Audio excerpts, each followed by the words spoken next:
LinkedIn, YouTube, all on the line here. My name is Ren Jones. Happy Monday to you. I'm going to give you ladies a quick and dirty live broadcast about setting up your exercise routine for menopause, right? So, the first thing I need to do is qualify. My name is Ren Jones. I'm a certified personal trainer, a certified corrective exercise specialist.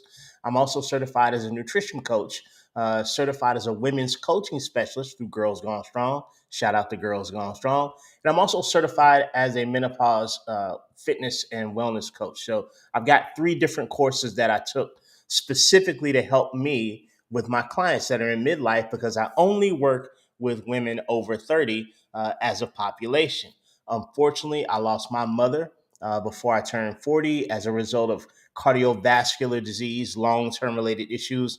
I lost my sister to depression and anxiety. At that point, I quit my corporate career, started getting certifications for wellness, whether it be personal training, corrective exercise, nutrition, et cetera, et cetera. And here I am. I got a quick and dirty live broadcast for you this Monday morning how to set up your training for menopause specifically. If you were going to put together a workout, what are the most important pieces that you want to include in that workout to make sure that you take advantage of the information that we understand now about the menopause transition, how to set up great workouts for menopause, and how to start yielding the results that you used to get at earlier stages in your life now that you're going through the transition. That's what I'm going to talk about here today. Before I get to that, I've got to pay the bills because I'm currently enrolling.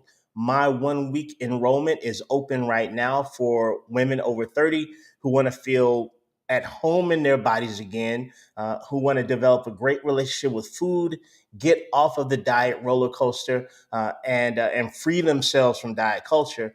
If that sounds like something that you'd like to get accomplished, DM me the word live, LIVE. We'll talk about my program if it may be good fit for you. But now let's get into the content, right? Because I want to give you some tips for setting up your best possible menopause workout. Why? And I'm also going to tell you why I'm telling you the things that I'm telling you in terms of the workout that you're going to do. So let's get it started right away. So number one, A1 on that list of things that I want you to include in your workout as you're a midlife woman transitioning. And let me throw out the disclaimer that menopause as a transition, it expresses itself differently through every single woman's body. You could be the same age, same family as the woman next to you, and you two could have wildly different, both have wildly different experiences with this time in life. But let's get into it. A1, the number one thing I want to look at is strength training. Got to lift those weights. As Dr. Stacy Sims says, lift heavy shit.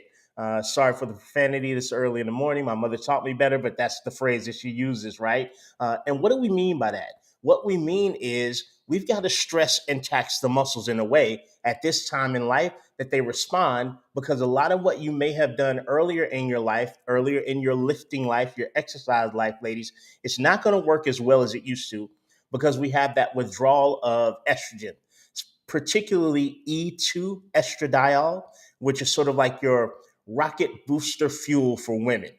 Estradiol does a lot of what testosterone does for men in terms of helping you preserve, build, maintain muscle. As that's withdrawing, we've got a little bit more difficult time putting on muscle, keeping muscle, and a lot easier time losing muscle because after about 30 to 35 years old, sarcopenia, age related muscle loss starts to rear its head, and you're losing muscle at a rate of, 4 to 8% per decade, right? I've seen higher estimates, I've seen lower, but the fact is, after your 30s, muscle starts to flee from your body, right? If you're not doing anything about it, if you're not strength training. So strength training is the A1 thing that I need to include in that type of training for my clients. The reasons behind that are number one, as I said, muscle loss is running rampant. Number two, because of the lack of estrogen, E2 specifically is what we call it, because of the lack of it, muscles aren't contracting at the same intensity that they used to. There's a lot going on there. I don't want to get too sciencey, but when estrogen starts to withdraw, You don't have the ability to get great muscle contractions like you used to. You're not stimulating the muscle in the way that you normally could when you're lifting your normal protocol of maybe 10 to 15 repetitions with a moderately heavy weight. Because of the fact that we now have to sort of manually stimulate the muscle, you're going to need to use more weight within a safe range. Heavy means heavy for you. So one woman's heavy could be 15-pound dumbbells. Another woman's heavy could be 50-pound dumbbells. You'll assess that with your coach if you have one, or self assess as you get stronger. But we need to force control using external stimulus. We need to use something outside of what it used to do for us. And that's going to involve, for most of you, leaning towards more of a power training, lifting heavier for a shorter amount of repetitions. Because again, estrogen used to do, estradiol specifically, used to do a great job for you in acting on the muscle to help it contract fully, strong contraction, and stimulating the muscle to grow. Now you need a little bit more stimulation. This is something that's odd for my clients, right? Because a lot of them come to me, they having done sort of body pump style workout classes, which is great. Uh, any movement is better than no movement. Let me just start there. But they've done those things in the past, and then what they'll tell me is, and stop me if you've heard this, ladies, or if you've said this yourself, Ren, all of a sudden, I feel like I got squishy overnight, right? And I'm not judging people for their body composition. I'm just saying what the things are that the amazing women that I get to coach are telling me as they're coming to me to possibly hire me. It's like all of a sudden I lost all my muscle, Ren, or all of a sudden I felt squishy overnight. That is not going to be solved by doing like a body pump style weightlifting class, your Les Mills type stuff. You're going to need relatively heavier weights, and you're going to work in a shorter time span. So you're looking at 3 to 5 repetitions, 3 to 5 sets, 3 to 5 minute rest periods, and using weight that's heavy, heavy enough that when you get to repetition 3, 4, and 5, it's a little bit of a struggle, right? And this is going to be different from what a lot of you have probably done in the past. And again, I repeat, every single woman is different, right? Everybody's having their own individualized journey through the menopause spectrum. So if you're doing the things that you already did and you're getting great results, disregard everything I'm saying. I am not in the convincing business. I'm in the teaching business, right? So I'm not trying to convince you to do something that's the opposite of what you're doing that's working. But most of the women that I'm able to come in contact with as a coach and just as a general human are telling me, Ren, what I've been doing is not working anymore all of a sudden. I can't figure out why.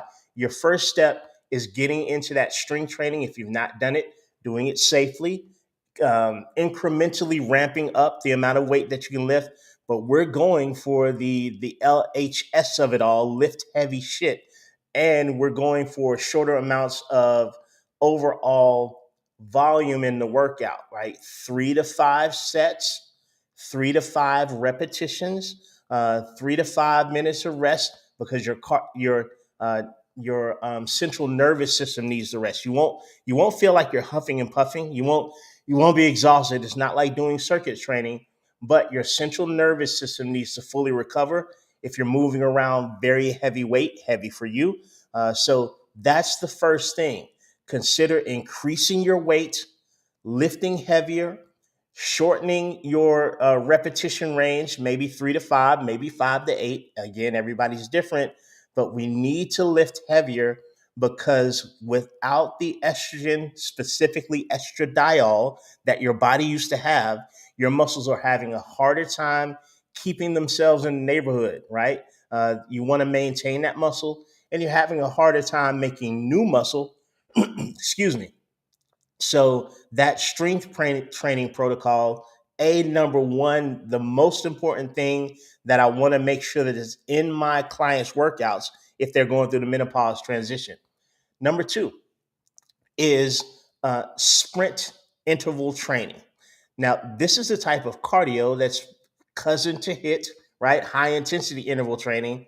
But in this case, you're doing sprints. You're going all out for a very small amount of time. I'm going to give you an example in a second, but what you want to stay away from is a situation where your intervals are too short for sprint interval training. Because when you're doing sit, sprint interval training, your high intervals need to be what we call supra maximal. Supra maximal means that you need to be going all out. You are running from a bear that's being chased by a tax person, that's being chased by a T Rex, that's being chased by an alien. Like you are going as hard and fast as you can during the upper interval. So it's only going to last 15 to 20 seconds. If you're doing a high intensity interval that lasts a minute and a half, it's not high intensity. It's not sprint interval training for sure. Supra maximal means 100% of your heart rate, if not 110% of your heart rate. The example is this. This is how I program it typically for my clients to protect them. I have them do sit training, sprint interval training on a bike, on a cycle machine, right? And what they're going to do is they're going to warm up for 5 minutes, nice, easy pace, just get the blood moving, get the body warmed up. And then they're going to get 15 seconds of all out war against their legs, right? 15 seconds of sprinting as hard and fast as you can possibly go. I hope I don't have to explain this, but obviously you want to make sure that you're okay with your with your doctor in terms of heart and lung condition. I don't want to put you in any harm's way. But after that 15 seconds, you're going to rest. And by rest, I mean active. You're going to keep cycling, but you want to cycle for about 2, maybe even 3 minutes, maybe even longer than that, at a nice, easy pace. Because what's important for sprint interval training is that the high intensity intervals are very, very, very high intensity. And if you muddle those by going sort of medium intensity during the low intensity period, you're going to put yourself in a position where when it's time to go hard again, your hard won't be hard enough because your easy isn't easy enough. So again, you warm up for 5 minutes and then you hit the pedal, you pedal to the middle for 15 seconds. 15 of the hardest, most intense seconds of your natural born life, and then you bring it back down for 2 minutes, maybe 3 minutes, and you go really, really easy. This is your recovery pace. You should feel fully recovered by the time you get back to the high intensity, to the sprint interval, because you need to go all out. And you only need about 5 rounds of that. When you're doing true high intensity interval training, or in this case, true sprint interval training, it's not a session that lasts more than 20, 25 minutes, right? It's not an hour-long session. The longer your high intensity interval training or sprint interval training goes, the less likely it's high intensity interval training or sprint interval training. It just turns out that you wash it all out and it ends up being sort of medium intensity cardio, which is not as advantageous at this point in your life. And I know that might sound counterintuitive for you, a lot of you, but what are we getting out of the sprint interval training? Well, number one, we're getting and this research, according to Dr. Stacy Sims, as I went through her Menopause 2.0 certification course. Number one, what we're getting is you're getting a better tendency for your body to release abdominal fat. Most importantly, the abdominal fat that's actually behind the abdominal wall, the stuff that you can't pinch, like my cheeks, and that's visceral fat.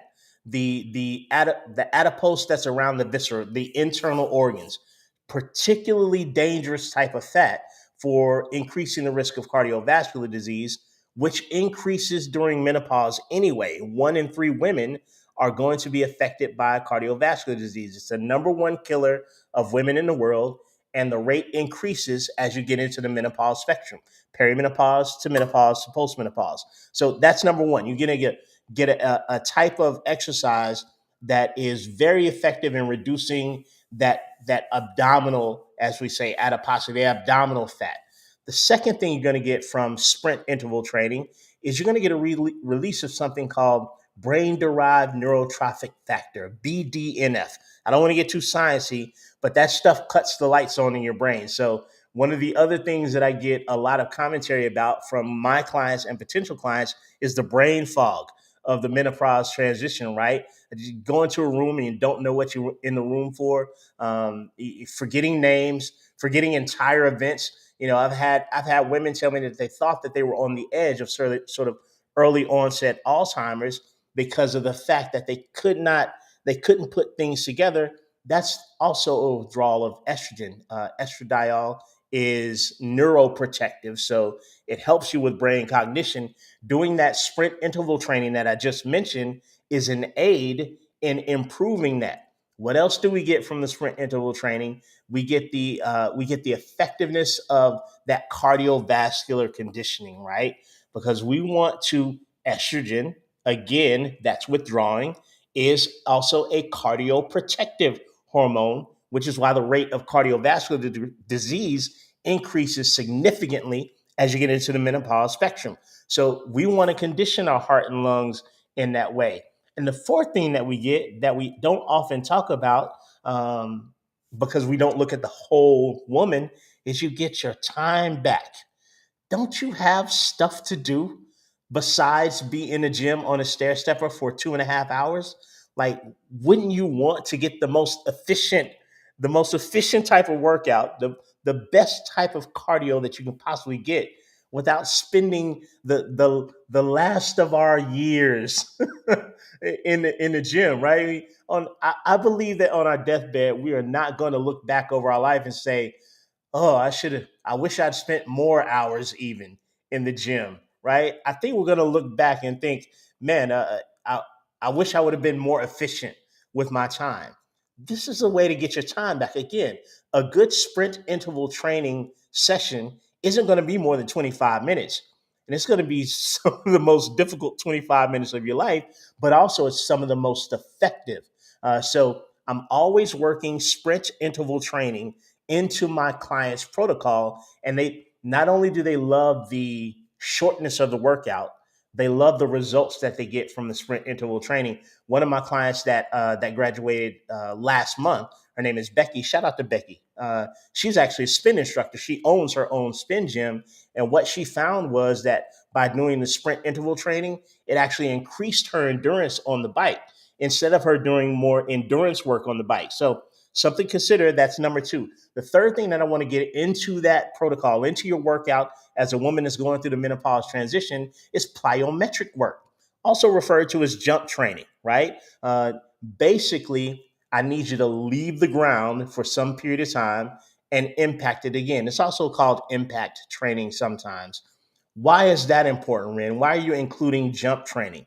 Because you also run an increased risk of osteoporosis and osteopenia, age-related bone loss, and for lack of a better term, brittle bones. That starts somewhere in your 30s, ladies, and if left unattended over the course of your life, you're going to be in high risk for fractures, right? And we all know this scenario from dealing with mama or big mama or abuela, or G mama or GG. We all probably have some story about an elder woman in our family breaking a bone, breaking an arm, breaking a hip. And typically, what we see in the menopause transition is the most common areas where that bone loss, those bone issues occur, is lower spine and hips. For some reason, there's sort of a predisposition for those two areas to be most affected by bone loss. But jump training, leaving the ground and landing on the ground again, is a good way to help us with reforming and remodeling the bones, right? The impact, the stress of that sends signals to the bone that it needs to become more dense and stronger. And the great news is that probably as little as even 5 years ago, we were sort of on the fence scientifically about whether you could rebuild bone after a certain age, right? We thought, well, once you start to lose it, that's it. Not so fast. Not so fast. We now know that strength training, which causes muscle to pull against bone and loads the bone with weight, if you think about doing a squat or a leg press or something like that, and jump training, plyometrics, both of those two methodologies signal the body to start repairing bone and making it more dense. So you want dense, strong bone because in example one, I talked about muscle. In example three, I'm talking about bone. Those two things are your 401k, respectively, right? Muscle and bone is the new 401k.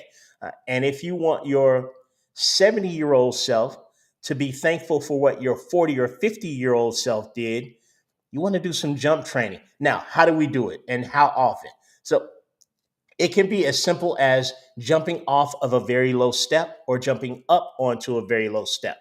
It could be as simple as jumping forward with both feet. You don't need to be an Olympic gold medalist doing this. You don't have to jump 30 feet across the room jumping forward, but we need multi-planar, and that means multiple planes. We need the jumping in multiple directions. So you need some jumping to the side, you need some jumping forward, some jumping up, some jumping down. But effectively, you only need about 10 minutes of this 3 times a week. So I program it right into my clients' strength, their training protocol. When my clients get a workout, part of their workout includes the jump training, and I'm typically asking clients to do 3 workouts per week on any given week to make sure that they get in their 10 minutes of jump training. Obviously, this is something else what you want to confer with your doctor. You want to make sure that you're not already osteoporotic, right? You want to make sure that your bones are healthy enough to do this. But again, it doesn't require it's not Olympic level jumping, right? It's just getting your feet off the ground and landing again. Unfortunately, running doesn't do it, but tennis is great because there's so many multiple planes. So think about that jump training. So now we have protected the muscle, right? And ensure more muscle growth because we are in a space where we're lifting heavier. Now we have protected our cardiovascular system, increased the capacity, the efficiency of our heart and lungs. And in the process of doing that, we've also targeted that dangerous abdominal fat because sprint interval training is great for targeting that. And we've also increased our cognitive awareness because we released that BDNF, that brain derived neurotrophic factor, which is a happy side effect of sprint interval training. We've saved some time, and now we've jumped. What was the Pointer Sister song? Jump for my love. You jump for your love. Jump in, fill you up. You didn't come for that. I apologize. So we've got our jump training in. The fourth thing that I like to include in any workout program is the mobility work. And I'm talking here about soft tissue work. The jury's out. Some people love foam rolling. Some people say it's a waste of your time. There's always some intellectual conversation about it. But stretching and foam rolling, because the other thing that happens when you're going through the spectrum of perimenopause to post as estrogen withdrawals is your ligaments and tendons, for lack of a better scientific term, they dry out, right? You become less pliable. And this is where we see those soft tissue injuries arising as women are going through their 40s and 50s. Maybe there's a ligament thing, or there's a tendon thing, or there's a muscular thing. We really need to work in some soft tissue work, some mobility and some recovery into your program. I typically will send my clients foam rollers if they don't have them, and I'm working in some foam rolling to the end of their training protocol. And mind you, this whole workout that I'm putting together for clients is like 45 minutes tops. Sometimes it's an hour, depending on what else they have to do. But we're not talking about a super long workout here. We just want to protect all the most important interests because the things that are going to help you maintain your muscle, right? The things that are going to help you insure yourself against cardiovascular incident, the things that are going to help you maintain your bone, the things that are going to keep your tendons and joints pliable and keep you healthy, all the same stuff, you guys, works for the aesthetics things that you want. I don't often talk about, get your bikini body back in your 40s or, lose the menopause, which is a stupid ass word. You know, I'm, I'm not a, I'm not a fear mongering coach, doom and gloom. I talk about, I talk about your, not only your lifespan, but your health span. But ironically, the things that I'm talking about are the very same things that will probably lead to some of the results that you want that are more visual and aesthetic results. Because I don't have the right to tell people you shouldn't be concentrating on how your body looks. What do I look like saying that? Some dude somewhere on the internet. You concentrate on whatever you want to. It's your body. You get to pick what you want your body to do. I'm not here to make decisions for people. I'm just here to make sure that their decisions are informed. But in any case, those are the things that I'm looking at in terms of building the workout. How I would lay that out during the course of the week is I like to give my clients 3 strength training workouts, 2 of those sprint interval training workouts that I talked about, the high intensity stuff. And then I like to let them choose what other things they're going to do during the course of the week that they love to do, right? As a matter of fact, I send my clients a survey each week where they tell me all the movement things that they're going to be doing during the week, what their schedule is, and then I build their schedule into their calendar based first on what they want to do. Because the other thing that we need to understand, particularly men in this industry, the other thing that we need to understand is that this is a time of unique stress. Stress over your body changing, stress over an aging or ailing parent, stress over having the most responsibility at work. Notice I didn't say the most pay at work. That's another stressor, by the way, wage gap. Stress over your teen or recently empty nest, right? All these stressors. And what I want to do for clients is I want them to tell me the things that they want and need to do during the week that bring them joy and make them happy and fill their cup up. And then I want to put the exercise in the nooks and crannies between that. With this methodology, I'm able to get in all those things that we need to do for a longer health span, not just lifespan, because my mother lived to 77, but the last 17 years of her life, one of her children had to give her care, had to bathe her and help her on and off the toilet because she had a cardiovascular incident at 60, right? And at the time, I didn't know any of this stuff. And even my sister's death, I'm coming to realize my sister drank. She got in a car and hit a tree at age 50. I'm coming to realize that that was probably also entangled in that depression, anxiety area of menopause, because again, estrogen is neuroprotective and it's very common for depression and anxiety to take root. And she was giving my mother care at the time, who was disabled. And she also had a husband who was taking dialysis treatment. He had kidney failure. So as I'm going back and understanding better the things that the women in my life went through, I'm here providing you with these topics to try to prevent your sons and little brothers and et cetera, from going through it. That was a tangent. Anyway, so that's how I would put together a workout for my clients who are in that midlife transition. I got to pay the bills one more time and then I'm out of here, because I'm currently enrolling at least 5 women over 30 who want to build their healthiest body and their healthiest relationship with food without restricting calories, calorie counting, or anything like that.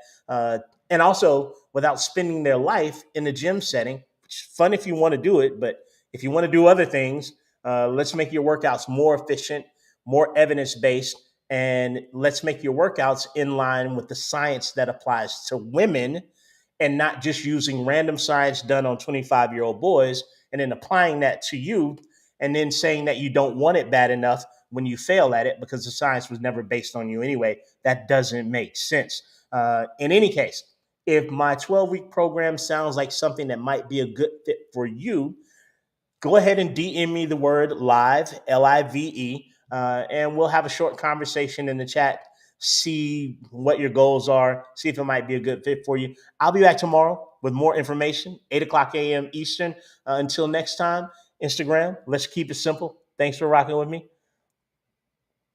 Until next time, Facebook, LinkedIn, everybody else, thanks for being here. I'll see you tomorrow.